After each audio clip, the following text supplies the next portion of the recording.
Halo teman-teman, kembali lagi di channel Lintas Kota Dingin. Dalam video kali ini kita bakalan berbagi materi tentang bagaimana cara menanggulangi ataupun memperbaiki tanaman yang sudah terkena penyakit kering daun, teman-teman. Contoh penyakitnya itu adalah seperti ini. Teman-teman bisa lihat, ini adalah contoh tanaman begonia es krim yang sudah terkena penyakit ini. Dan ini adalah keadaannya, tanamannya seluruh bagian sudah terkena, teman-teman.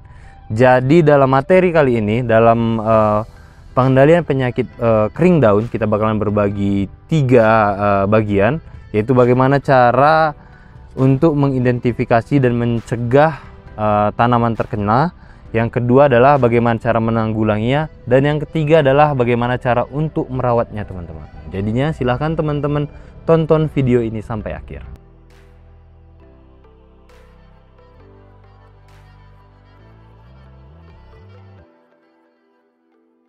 Ciri-ciri penyakit kering daun adalah teman-teman bisa identifikasi. Yang pertama adalah dia terdapat bercak-bercak coklat seperti ini, teman-teman. Nah, ini dia. Teman-teman bisa lihat, ini kondisi daunnya masih segar, tetapi kelihatan ada bercak-bercak coklat bintik-bintik seperti ini. Selanjutnya, biasanya kalau dia sudah melewati fase awal seperti ini, dia bakalan masuk ke fase yang seperti ini, teman-teman. Nah, nih. Dia daun yang terkena tadi, dia bakalan kering seperti ini. Ini dia, teman-teman bisa lihat, dia ini kering, teman-teman, bukan basah. Nah, dia kering. Setelah itu, lama kelamaan daun bakalan rusak seperti ini, teman-teman, menjadi keseluruhan seperti ini. Dia terkena, lalu bakalan gampang untuk patah. Ini dia contohnya, teman-teman bisa lihat, ini gampang untuk patah. Oke, itu adalah ciri-cirinya. Dan bahayanya lagi adalah penyakit ini bisa menular dan menyebabkan semua bagian tanaman terkena, teman-teman. Jadinya itu adalah ciri-cirinya.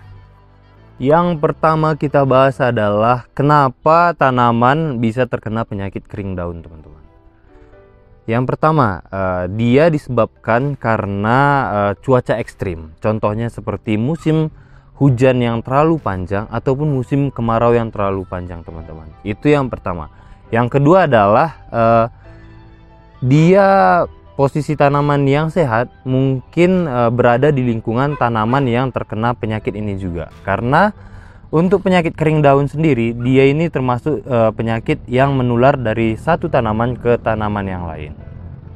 Yang ketiga adalah jenis tanaman ini ataupun jenis tanaman yang terkena penyakit ini, dia termasuk jenis tanaman yang sensitif, teman-teman. Nah, contohnya pada begonia es krim, dia sangat mudah terkena penyakit kering daun. Sedangkan beberapa jenis begonia seperti pink legacy ataupun tapak kuda, dia lebih tahan terhadap penyakit ini.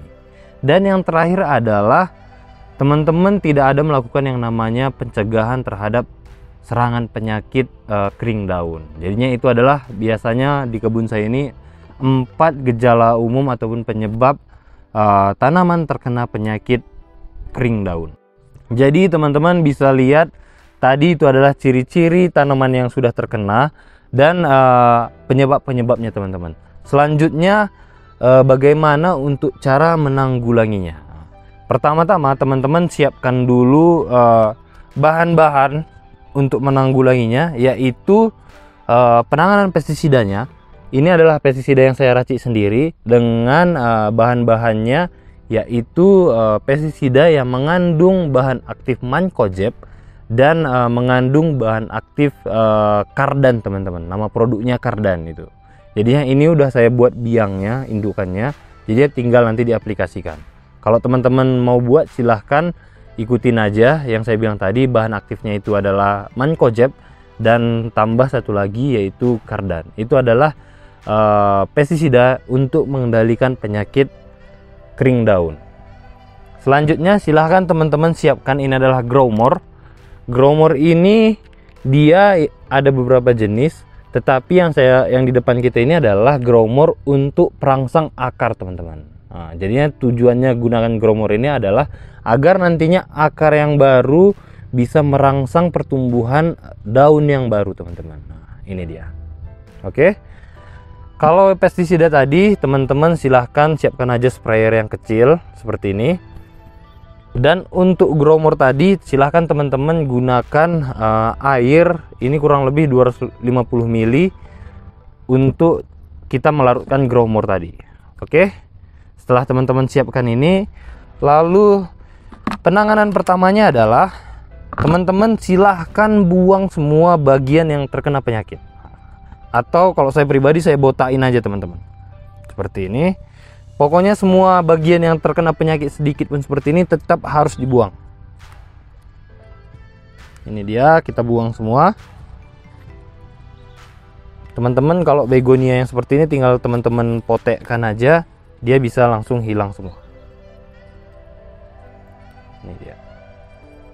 Oke, setelah teman-teman buang semua seperti ini, tinggal kalau saya pribadi, kalau ada memang daunnya yang masih sehat seperti ini, daun mudanya, itu saya biarin aja teman-teman. Tapi saya biarin dia botak seperti ini dulu. Oke, ini dia.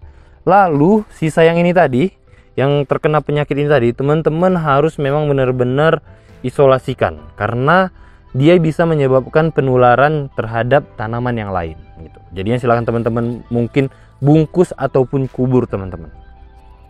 Oke, langkah pertama yang kita siapkan adalah teman-teman siapkan growmore-nya seperti ini. Saya sarankan teman-teman gunakan alas yang seperti ini karena nantinya perlu untuk menampung airnya teman-teman. Oke, dalam dosis 250 ml air seperti ini, saya hanya gunakan growmore-nya sebanyak ini teman-teman, segini, seujung sendok. Ini dia, teman-teman bisa lihat. Lalu masukkan seperti ini dan diaduk teman-teman. Nah, ini dia growmore-nya sampai memang dia sudah terlarut sempurna. Oke, setelah itu silahkan teman-teman siram ke semua bagian media tanamnya. Nih, teman-teman siram semua. Nah, ini dia, teman-teman bisa lihat. Kalau bisa memang kalau untuk ukuran pot yang seperti ini memang cukup untuk 250 ml. Tetapi kalau dalam kondisi memang pot teman-teman, pot tanamannya lebih besar lagi, mungkin tingkat dosisnya harus teman-teman tingkatkan gitu. Itu adalah untuk treatment akarnya. Selanjutnya adalah untuk treatment pencegahan terkena penyakitnya teman-teman. Ini adalah airnya tadi. Ini adalah larutannya tadi. Kalau teman-teman susah membuat larutan seperti ini, silahkan teman-teman order di kita bakalan buatkan. Ini dia. Kalau untuk sprayer kecil yang seperti ini, yang setengah liter, ini dosisnya hanya 5 ml teman-teman. Nah, 5 ml. Jadinya kalau saya pribadi saya gunakan suntikan yang ukuran kecil seperti ini. Kita buat dia. Nah, ini dia 5 ml. Lalu kita masukkan ke dalam larutan sprayer kita ini yang berisi air bersih. Nah, setelah seperti ini dia, lalu kita semprotkan. Tetapi sebelum disemprotkan, teman-teman silahkan diaduk dulu supaya pestisidanya merata. Ini dia. Nah, setelah seperti ini adalah kegiatan yang mungkin rutin teman-teman lakukan teman-teman, yaitu penyemprotan. Nah, seperti ini. Penyemprotannya ke semua bagian permukaan media tanam. Contohnya seperti ini, teman-teman bisa lihat. Ini semua bagian saya semprot teman-teman. Karena penyakitnya ini bukan hanya bisa bersembunyi di daun tanaman, tetapi bisa juga bersembunyi di bagian batang, bunga, ataupun media tanam tanaman teman-teman gitu. Jadi silahkan teman-teman semprot sampai basah juga nggak apa-apa, karena sifatnya pestisida yang saya rekomendasikan tadi itu bukan racun untuk tanaman dan tanah. Oke. Nah, untuk kegiatan seperti ini silahkan teman-teman rutin semprotkan setiap 2 hari sekali teman-teman. Kalau saya pribadi memang lakukan seperti itu karena berdasarkan pengalaman teman-teman. Saya lakukan 2 hari sekali ataupun 3 hari sekali. Oke, sampai nanti memang dia muncul tunas yang baru dan bebas penyakit. Nah, jadinya nanti mungkin setiap 2 hari sekali saya semprot. Mungkin nanti kalau udah keluar tunas baru yang sehat dan daun baru yang sehat, mungkin bisa saya kurangi menjadi 1 minggu sekali gitu. Tetapi untuk di tahap awal, teman-teman harus rutin lakukan yang namanya penyemprotan. Nah, jadi itu adalah tahap awal untuk merawat tanaman teman-teman yang terkena penyakit kering daun, teman-teman. Nah, cukup jelas dan singkat kita buat tadi, sangat gampang juga untuk teman-teman praktekkan. Jadi itu tadi tahap awalnya. Selanjutnya di video kita minggu depan bakalan kita update lagi untuk tahap keduanya, bagaimana perkembangannya teman-teman. Nanti bakalan teman-teman lihat juga, ini adalah tanamannya yang nanti mungkin bisa keluar tunas baru lagi, yang nanti bakalan kita kasih tahu untuk perawatan tahap keduanya teman-teman. Jadinya silahkan teman-teman tonton video kita ini di minggu selanjutnya, ataupun jangan lupa untuk subscribe agar teman-teman gak ketinggalan informasi dari kita. Jadi itu adalah pembahasan kita di video kali ini. Kalau teman-teman susah ataupun terlalu berat untuk membeli produk ini tadi dalam bentuk kemasan yang besar, silahkan teman-teman order aja di kita yang sudah kita racik dalam kemasan seperti ini teman-teman. Oke, itu dia pembahasan kita dalam penanganan tahap awal untuk penyakit kering daun, terkhusus pada tanaman begonia yang sensitif. Semoga video ini bisa membantu tanaman teman-teman untuk bisa sehat kembali. Sampai ketemu di video selanjutnya.